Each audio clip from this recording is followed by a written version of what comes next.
어느 아가씨가 대학을 졸업하고 회사에 갓 입사를 했습니다. 새롭게 사회 초년생이 되어서 이것저것 배울 때 회사 업무도 그렇고 모든 것이 서툴어서 어색함을 아직까지 벗어버리지 못할 때입니다. 이제 어느 날 점심을 먹고 각 부서의 같은 부서의 사람들이 이제 커피 한 잔을 들고 이야기를 하고 있었습니다. 그때 여자 대리가 얼굴이 푸석푸석해 보이고 좀 피곤해 보였어요. 그때 남자 직원이 이제 말합니다. 대리님, 왜 이렇게 얼굴이 안 좋으세요? 잠을 못 주무셨어요? 왜 그러세요? 어디 아프세요? 이러니까 그 대리님이 이제 말합니다. 제가 어제 좀 잠을 좀 설쳤더니 피곤하네요. 이렇게 말을 했습니다. 그러더니 그 남자 사원이 이제 새로운 신입 여직원한테 말합니다. 미수장, 뭐해? 대리님이 피곤하시다는데 이제 앞으로 좀 잘 좀 챙겨드려. 이런 말을 듣게 되었습니다. 이렇게 해서 대리님 좀 잘 챙겨드려야 되겠다라고 생각을 했습니다. 이제 해서 며칠이 지나고 나서 이제 이 사원이 대리님 책상에 아침 일찍 와서 다 정리해놓고 허브차를 따끈하게 해서 탁 올려놨어요. 그리고 이제 문자를 했어요. 대리님 이제 이거 좀 드세요. 뭐 이렇게 해서 문자를 드렸겠죠? 근데 이제 시간이 흘러서 점심때쯤 돼서 화장실을 가다가 그 대리님이랑 딱 마주쳤어요. 그러면 보통 때 같으면 어머 미수장 고마워. 나에게 이렇게 따뜻한 차를 줘서 고마워. 이럴 줄 알았는데 대답은커녕 따뜻한 말은커녕 쌩 하고 지나가는 거예요. 이상하다. 내가 뭘 잘못했나? 이상하다. 잘못된 것이었는데 그 얼른 와서 자기가 보냈던 휴대폰 문자를 확인했습니다. 그랬더니 이게 웬일입니까? 대리님 설치지 마시고 허브차 드세요. 이렇게 된 거예요. 잠이라는 단어가 빠진 거예요. 여러분, 잠 설치지 마시고 이 따뜻한 차 드시고 업무에 잘하시라는 거예요. 근데 이 잠이라는 걸 빠지다 보니까 설치지 말고 이 따뜻한 사람 모셔라? 이렇게 의미가 전달된 거예요. 여러분, 새카만 후배가 정말 까마득한 선배님한테 설치지 말라니, 여러분, 이렇게 우리가 때에 맞는 말씀이 정확하게 들어가야지만 의미가 있는데 이 잠이라는 단어 하나가 빠지니까 엉뚱하는 곳을 정말 통해서 이렇게 튀는 바람에 굉장히 대략 난감한 사태가 벌어지고 말았습니다. 여러분, 오늘은 우리는 만날 만한 때라는 제목으로 은혜를 나누겠습니다. 인간의 삶 속에서는 중요한 만남 3가지가 있다고 일상적으로 말을 합니다. 먼저는 우리가 좋은 부모님을 만나는 것이 복이고, 2번째는 좋은 배우자를 만나는 것, 그리고 3번째는 좋은 스승을 만나는 것이라고 했습니다.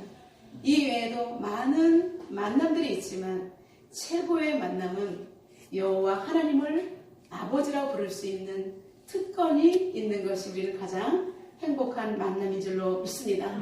우리 예일교는 주님의 사랑이 따뜻하게 묻어나는 교회입니다. 사랑의 마음을 가득 담아서 우리를 축복하겠습니다. 여호와 하나님을 섬기는 것이 최고의 축복입니다 라고 복을 날려보내겠습니다. 시작!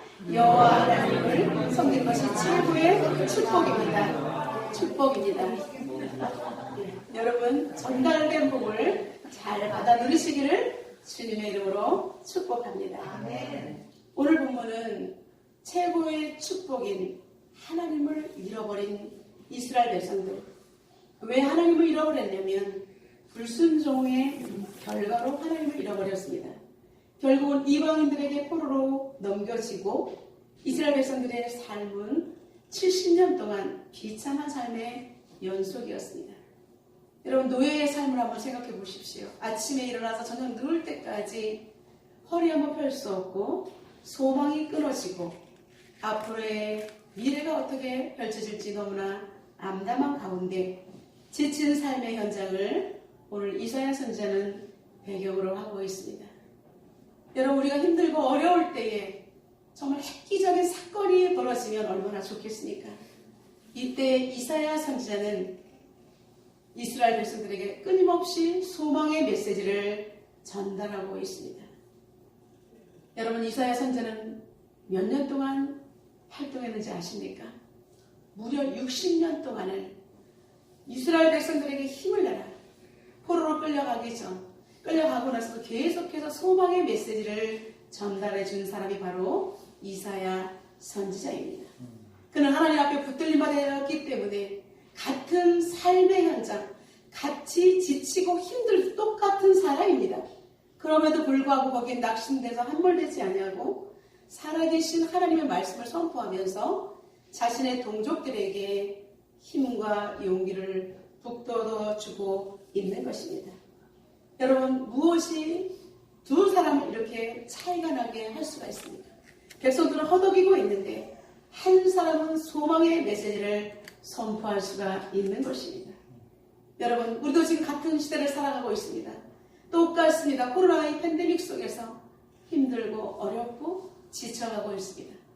그런데 어떤 사람은 소망이 넘치고 어떤 사람은 절벽으로 나락으로 떨어지는 것을 볼 수가 있습니다. 여러분, 하나님을 소망으로 두고 있는 사람들은 이렇게 절망의 나락에 떨어지지 않고 오히려 지금이 기도할 때이다. 지금이 하나님을 만날 때이다. 우리는 하나님께 엎드릴 때라고 소망의 메시지를 선포하고 있는 줄로 믿습니다. 오늘 이사야 선지자는 이스라엘 백성들을 위로하며 그들에게 구원의 길, 여호와의 길을 말씀을 중점적으로 선포하고 있습니다. 여러분, 우리 또한 지금 구원의 길을 달려가고 있습니다. 이미 우리는 예수 그리스도를 구주와 주님으로 영접한 순간 우리는 구원을 받았습니다. 그러나 주님이 오시는 그날까지 우리는 이 구원의 길에서 이탈되지 않도록 최고의 완성자이신 예수 그리스도께서 오시는 그날까지, 마침표를 찍는 그날까지 우리는 구원의 길을 주님 오심을 고대하며 경건의 생활 속에서 하나님을 사모하며 소망 가운데 기다리는 그런 인생을, 멋진 인생을 살고 있습니다. 여러분, 내 인생이 멋있다라고 생각하면 얼마든지 멋있게 우리는 설계할 수 있습니다. 근데 내 인생은 이것밖에 안 돼. 너무나 힘들고 지쳤어. 쉬고 싶어. 막 이런다면 내 육체 또한 쉬는 것을 위해서 내 몸을 만날 누우고 싶은 마음이 들 것입니다. 그러나 지금은 소망의 때, 내가 하나님을 만날 때야. 하나님 앞에 나아가야 할 때야. 이렇게 우리가 하나님 앞에 지금의 때를 잘 분별한다면 반드시 우리에게는 하나님께서 맡겨주시는 소망의 때를 놓치지 않고 잘 달려갈 수 있을 것입니다.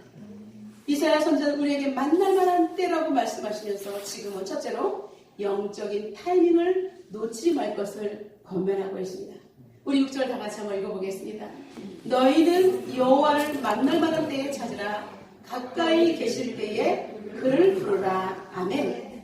여러분, 지금이 여호와를 만날 때라는 것입니다.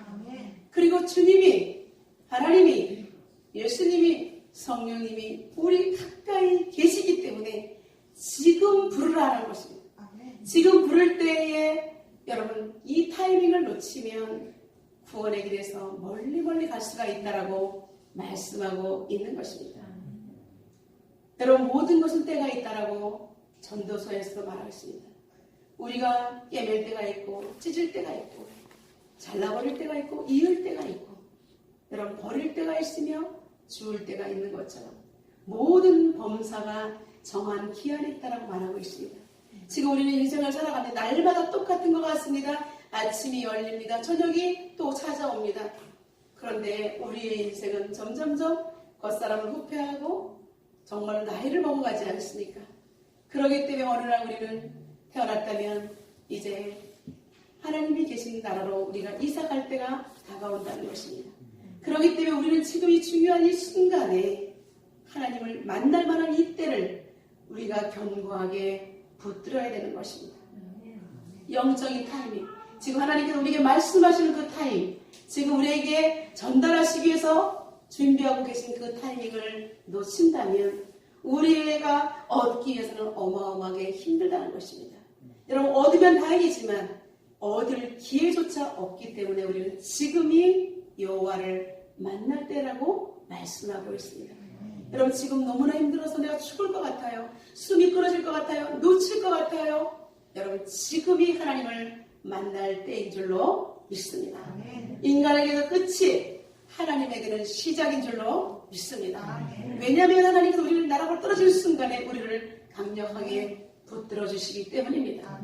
왜냐하면 우리는 자녀이기 때문에. 여러분, 자녀가 멸망당하는 걸 보고 있는 부모는 없습니다.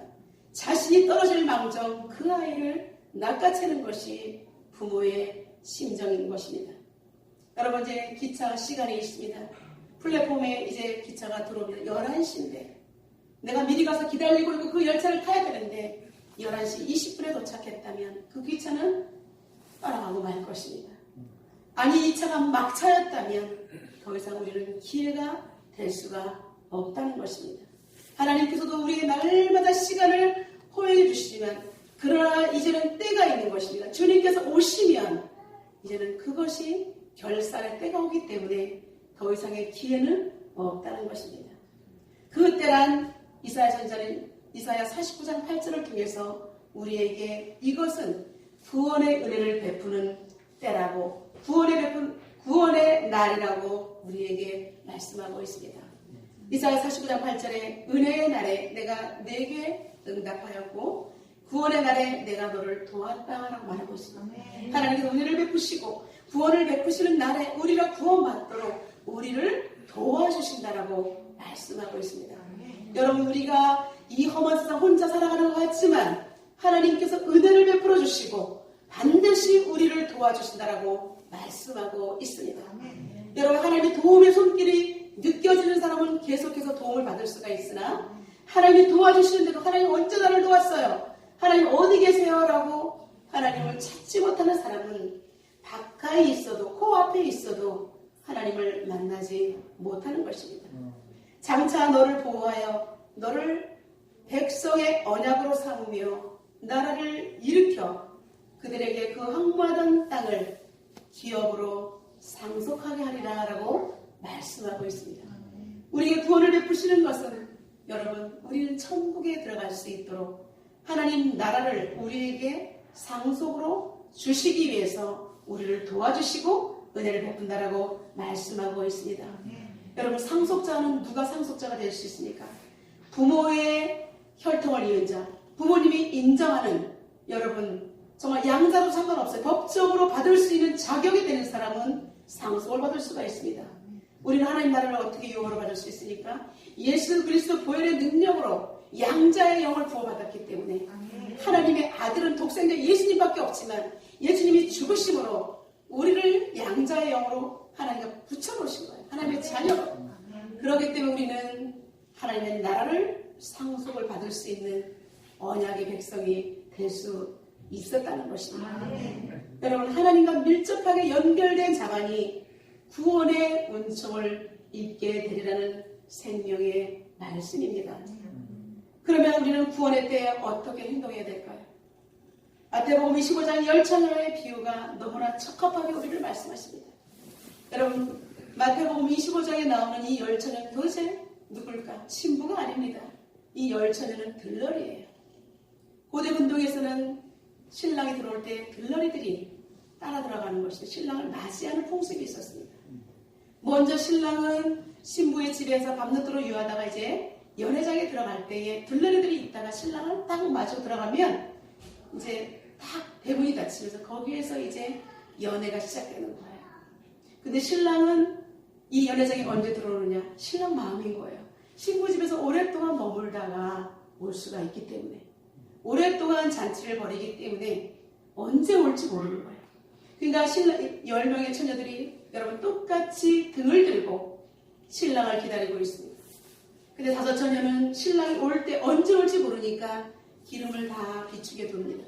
근데 이 5명의 처녀는 신랑이 언제 올지 느긋하게 있다가 기름이 떨어진지도 모르고 졸고 있다가 신랑 왔다라는 소리 들을 때에 깜짝 놀라서 깨보니까 등을 탁 피울 수 있는 불씨가 없는 거예요. 기름이 없는 거예요.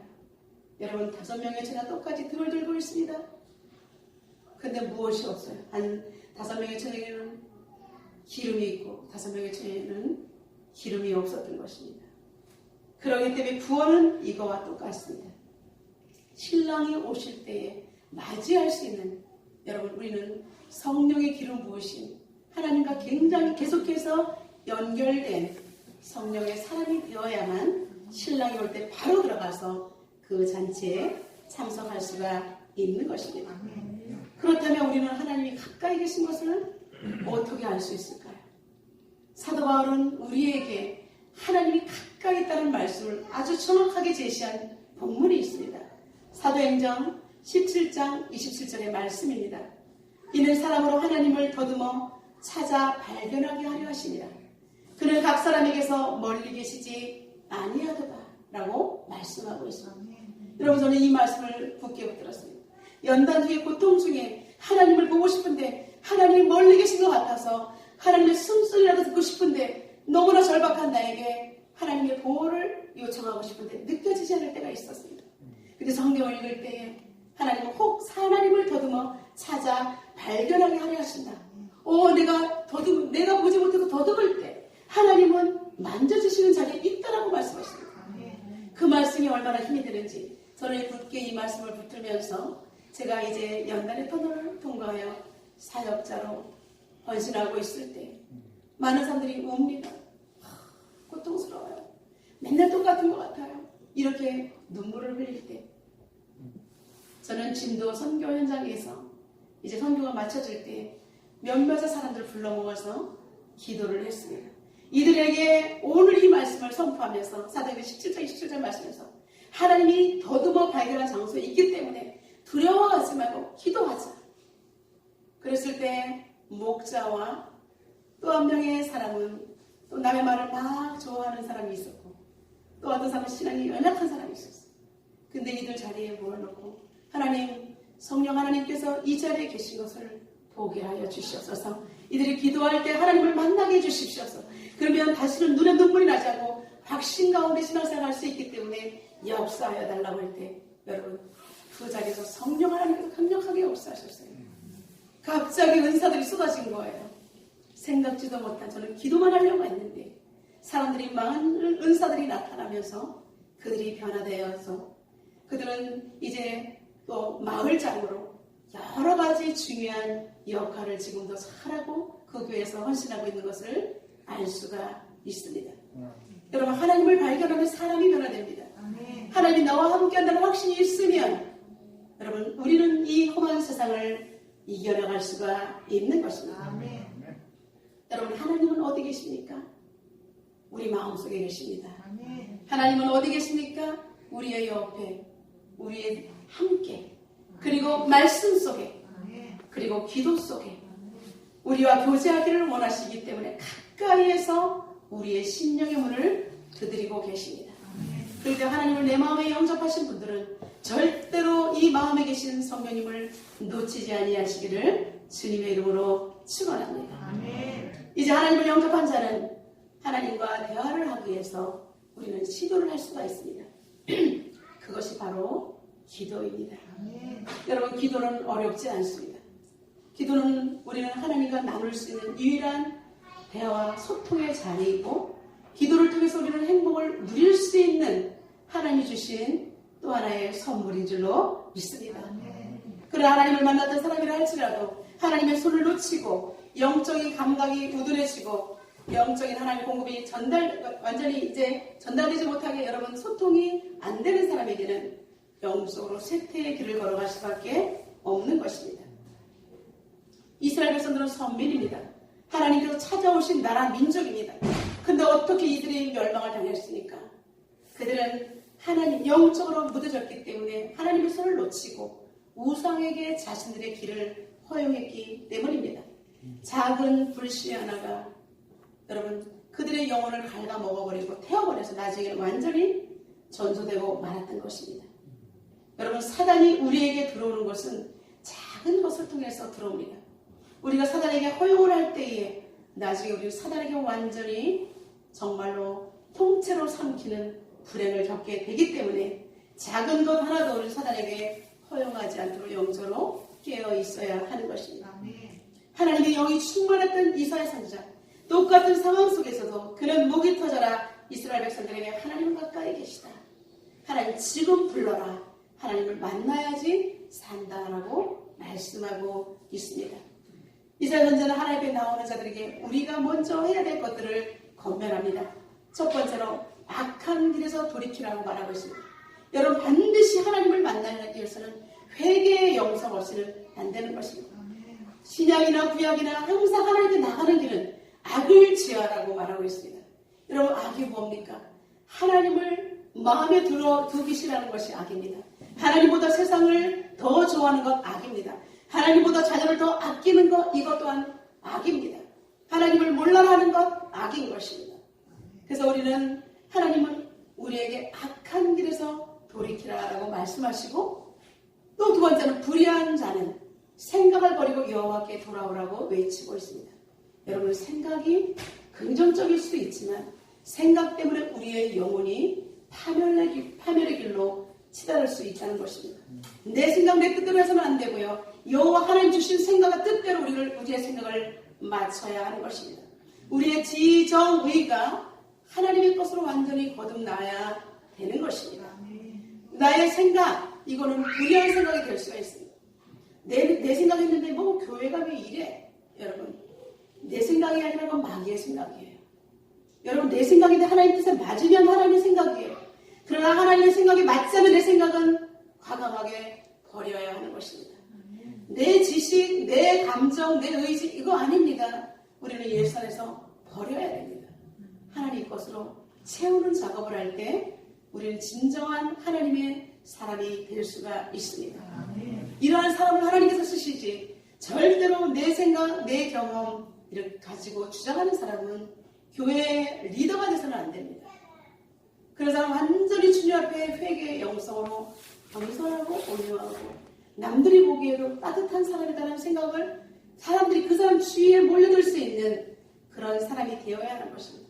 하나님 일과 세상 일 저울질하는 사람 절대로 하나님 쓰지 않습니다. 이 사람은 불의한 사람입니다. 나를 따라오너라 주님의 음성을 들려주셨을 때 베드로와 안드레 금을 깃든 것을 버려두고 주님을 쫓아갔습니다. 여러분 주님을 쫓는다고 해서 가정을 소홀히 하라는 얘기가 아닙니다. 세상 일보다 주님의 일에 전심전력을 할 때에 하나님께서는 우리의 삶의 터전을 축복하시고 우리가 가장 귀하게 여기는 하나님께서도 가장 귀하게 여기는 가정을 축복해 주실 줄로 믿습니다. 여러분 가정을 등한시하는 사람은 하나님 사람 아닙니다. 가정은 하나님이 우리에게 주신 가장 작은 기초 공동체이고 사랑을 실천하는 공동체이고 서로 사랑하는 사람들이 여기에서 천국을 경험하는 것이 가정인 줄로 믿습니다. 여러분 주님을 따라오라 할 때에 세상 것을 버리고 사명을 따라 나올 때 여러분 버리면 큰일이 날까요? 그렇지 않습니다. 우리 하나님께서는 이 죄를 버리고 주님을 쫓으려고 하는 사람 과감하게 세상 것을 버리고 주님의 일을 우선순위에 두는 사람 그 사람을 긍휼히 여겨주시고 그의 죄를 용서해 주시고 하나님께서 계속해서 다독여주는 은총을 베풀어 주신다라고 분명히 오늘 본문에서 말씀하고 있습니다. 너그럽게 용서하시리라라고 말하고 있습니다. 그가 과거에 어떠한 죄를 지었든 간에 하나님 앞에 어떠한 불의한 생각을 품었든 간에 하나님 잘못했습니다. 제가 몰라서 그랬습니다. 이제는 주님의 뜻대로 살겠습니다라고 우리의 생각을 버리고 악을 버리고 주님께로 돌아오는 자를 우리 하나님께서 너그럽게 용서하시고 인도해 주신다라고 말씀하고 있습니다. 사제의 은총과 그리고 긍휼하신 무한한 사랑을 계속해서 주시겠다고 우리 이사야 선자는 우리에게 강조하고 있습니다. 우리 옆 사람을 축복하겠습니다. 하나님이 주신 기회를 놓치지 마세요.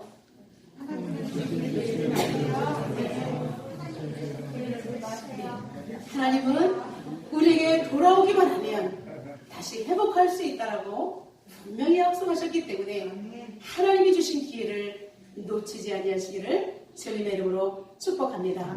두 번째는 차원 다르신 하나님을 증거하고 있습니다. 우리 8절과 9절 다 같이 선포하겠습니다.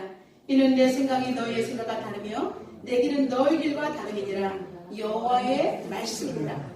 이는 하늘이 땅보다 높은 같이 내 길은 너희의 길보다 높으며 내 생각은 너희의 생각보다 높으니라. 아멘. 여러분 내가 붙들고 있는 것 이거 무슨 큰일 난다고 생각할 때 하나님 놓으라고 하시는 거예요. 내가 이거 잡아야 된다는 말 놓으라고 하십니다.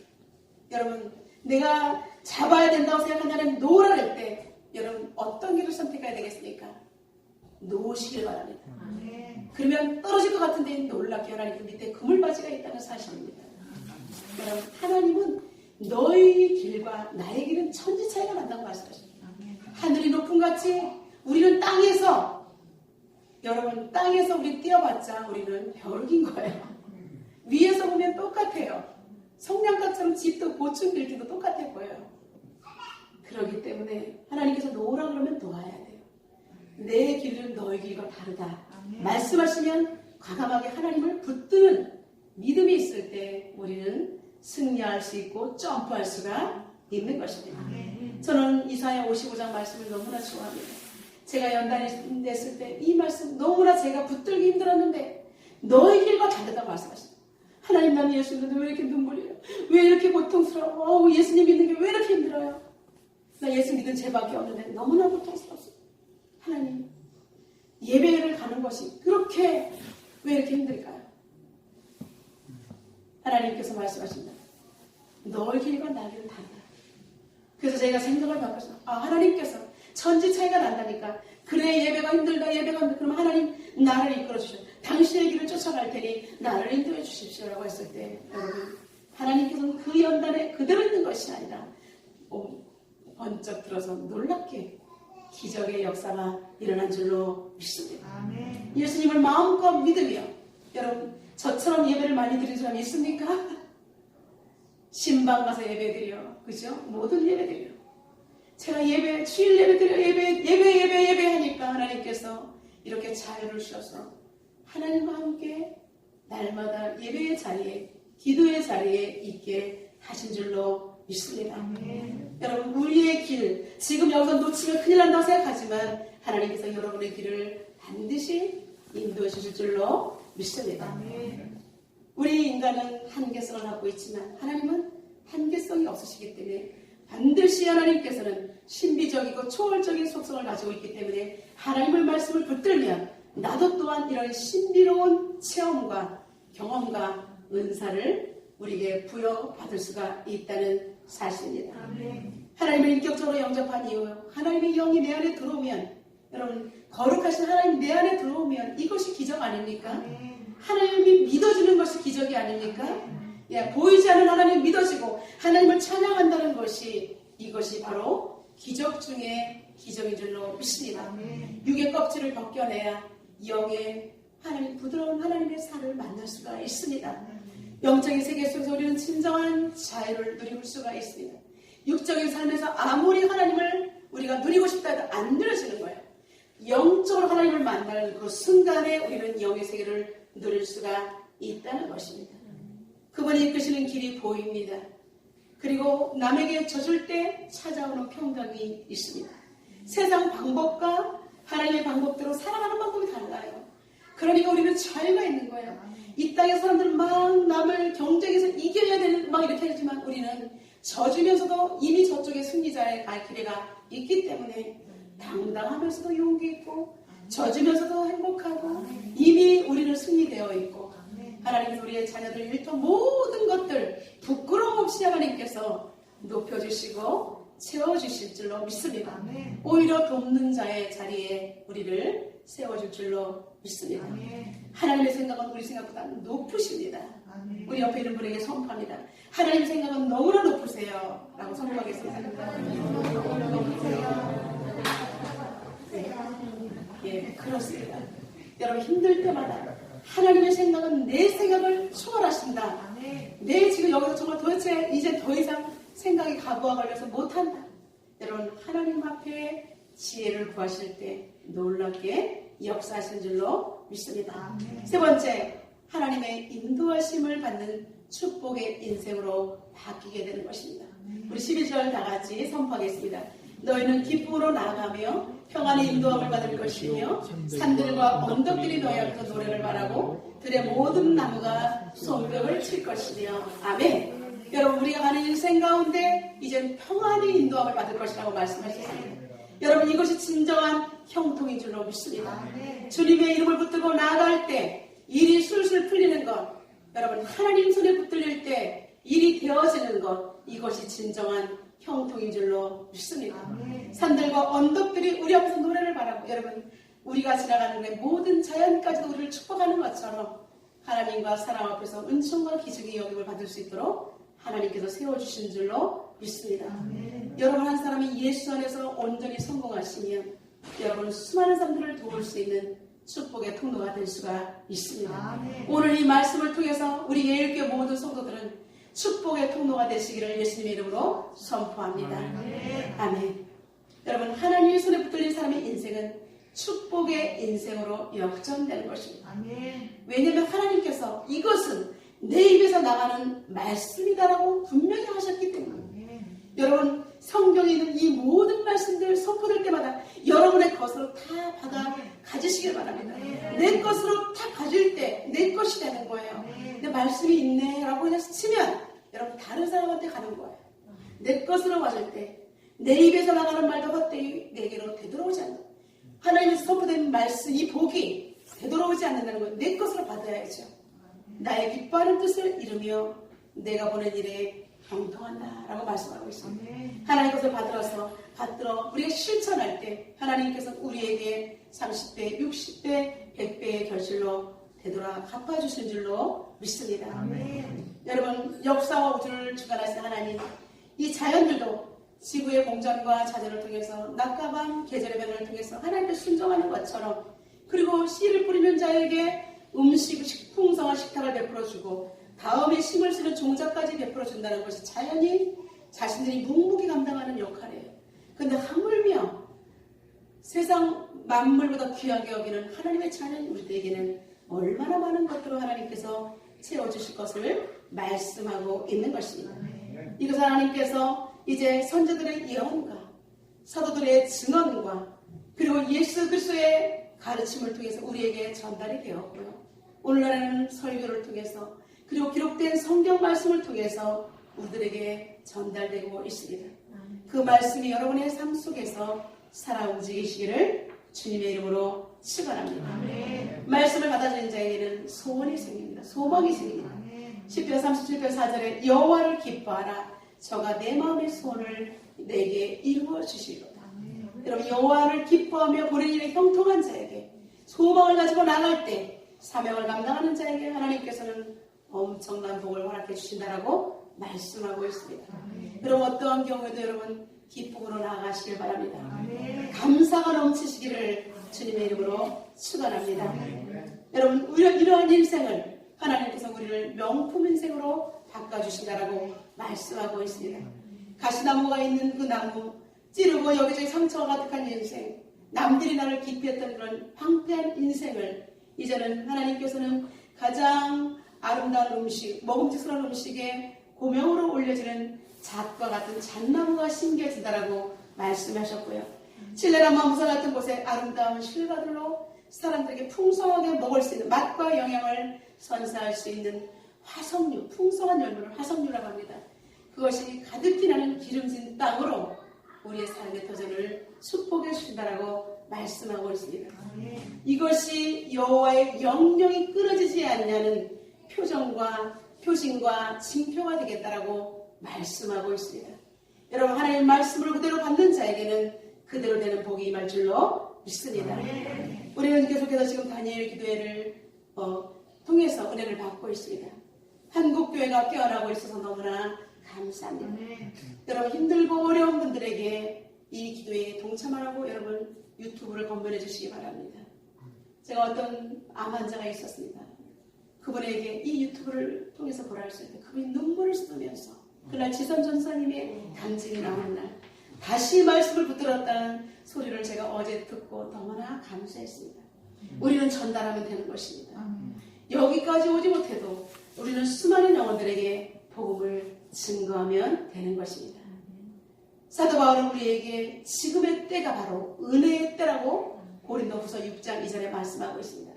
보라, 지금은 은혜 받을 만한 때요, 구원의 날이라 라고 말하고 있습니다. 여러분, 지금은 기도할 때요, 하나님을 만날 만한 때요, 사람들에게 복음을 증거할 때인 줄로 믿습니다. 아브라함 링컨은 기도하는 대통령이었습니다. 남북전쟁에서 국군의 전세가 불리해지자 1863년 4월 30일 목요일을 금식 기도일로 선포하고 온 국민과 함께 나라를 위해서 기도하기를 호소했습니다. 수많은 사람들이 기도에 동참했습니다. 인기배우 제임스 머독이 링컨의 초청으로 백악관에 왔습니다. 그런데 링컨은 새벽에 일어나 기도했을 때 그 영화 배우가 링컨의 기도하는 소리에 깰 정도로 그는 기도를 멈추지 않은 기도의 대통령이었습니다. 링컨은 이제 전쟁 중에도 병사들을 위로하기 위해서 자주 전쟁터를 찾았는데 그때 그 링컨이 왔을 때는 항상 기도를 하고 갔는데 막사 사령부 막사 입구에는 항상 하얀 손수건이 내걸리면 지금 대통령이 기도하고 있다는 사인인 것입니다. 링컨은 전쟁이 끝난 후에 이렇게 고백했습니다. 북군의 승리는 기도의 승리였습니다. 우리는 남군보다 훨씬 불리했습니다. 우리에게는 남군의 로버트리 같은 명장이 없었기 때문에 오히려 기도할 수 있었기 때문에 다행이다라고 고백했습니다. 자신의 힘을 의지하지 않고 하나님 우리는 우리가 여기서 이겨야만 노예 해방을 할 수 있습니다라고 거룩한 비전을 가지고 기도했을 때 하나님께서는 하나님 우리에게는 명장이 없습니다. 하나님이 도와주셔야 합니다라고 기도했을 때 하나님은 그렇게 링컨 대통령을 통해서 노예가 해방되는 전쟁으로 승리하게 되었던 계보를 이룰 수가 있었습니다. 사랑하는 성도 여러분, 우리는 지금 하나님을 만날 때에 기도해야 하는 것입니다. 하나님의 얼굴을 구할 때입니다.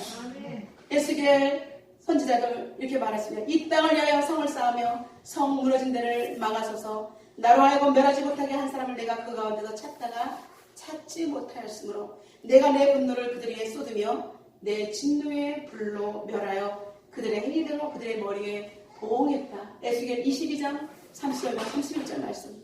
여러분 이 땅이 지금 무너지고 있을 때 성 무너진 데를 보수하며 하나님 무너지지 마시옵소서 막아서는 한 사람의 기도가 지금 필요한 때인 줄로 믿습니다. 여러분 코로나 때문에 지금 급작스럽게 변화가는 지금 시대에 지금은 여러분 FOMO, 코모라는 신드롬이 탄생되었습니다. 무엇이냐면 지금 젊은이들이 지금 앞으로 막 달려오는 열차 어디로 가는 방향인지 모르게 불안과 두려움 때문에 무조건 올려타는 거예요. 여기에 타지 않으면 내가 시대에 나고자가 되겠다. 불안과 공포 때문에 아무거나 마구잡이로 놓치지 않으려고 돈을 붙들다는 것입니다. 이러한 신드롬이 탄생됐는데 여러분 두려움 때문에 젊은이들이 꿈을 꾸지 못하고 젊은이들이 현실에 급급하는 세계관을 가지고 있다는 것입니다. 여러분 향방 없이 죽어가는 이들의 영혼은 어떻게 되는 것입니까? 우리는 이런 젊은이들을 위해서 기도하고 나라 민족을 위해서 기도하고 기업가들을 위해서 기도하고 정말 거국적으로 온 세계 열방원에서 기도해야 될 줄로 믿습니다. 여러분 우리 주변에 죽어가는 영혼들에서 반드시 기도해야 하는 것입니다. 이번 다니엘 기도회를 통해서 저는 하나님께 결단한 것이 있습니다. 그것은 반드시 하루에 반드시 모르는 사람에게 복음을 증거하는 아는 사람들에게도 복음을 믿지 않는 사람에게는 복음을 선포하는 것입니다. 매일매일 실천을 했을 때 지난 금요일날 저는 아이니를 데리고 나갔을 때 공원에서 어떤 할아버지를 전도했습니다. 오늘 오신다는 했는데 오늘 출근하신 바람에 못 오셨습니다. 여러분 다음 주에 그 기적의 열매를 보셔야 돼요. 제가 반드시 복음을 전가하겠다 했을 때 하나님께서 수없이 주보를 꽂으며 눈물을 흘렸지만 그 주보를 보고 오는 사람은 없었습니다. 그런데 제가 나가서 하나님 정말 내가 이름을 알지 못한 영혼들 반드시 하루에 한 번씩 전도하겠고 그 영혼을 위해서 눈물로 기도할 때 하나님께서는 순적하게 만나게 해주셨습니다. 그분은 주님의 사랑이 필요한 사람입니다. 여러분 하나님께서 이렇게 예비된 영혼을 가까이 두고 계셨고 전도할 때에 맞게끔 우리의 손에 딱 만나게 하신 줄로 믿습니다. 여러분 이번 기도를 통해서 반드시 여러분 기도하시고 그리고 영혼에게 복음을 증가할 수 있는 미션을 수행하시기를 주님의 이름으로 축원합니다. 여러분 반드시 하나님께 기도한다. 이 기도의 때를 놓치지 않겠다라고 결단하면서 여러분 주변에 있는 모든 영혼들에게 온전히 복음을 전가하여 승리하시는 여러분이 되시기를 주님의 이름으로 축복합니다. 우리 시간 하나님께 주신 말씀 붙들고 다 같이 기도하겠습니다. 하나님 저에게 기회를 주신 아버지 하나님 아버지 다시 한번 하나님 만날만한 때 주님을 만나고 하나님의 사명을 발견하게 달라고 이 시간 통성으로 기도하겠습니다. 살아계신 하나님 감사합니다. 아버지 저희들을 사랑하여 주시고 기도할 수 있도록 도와주신 하나님 감사합니다.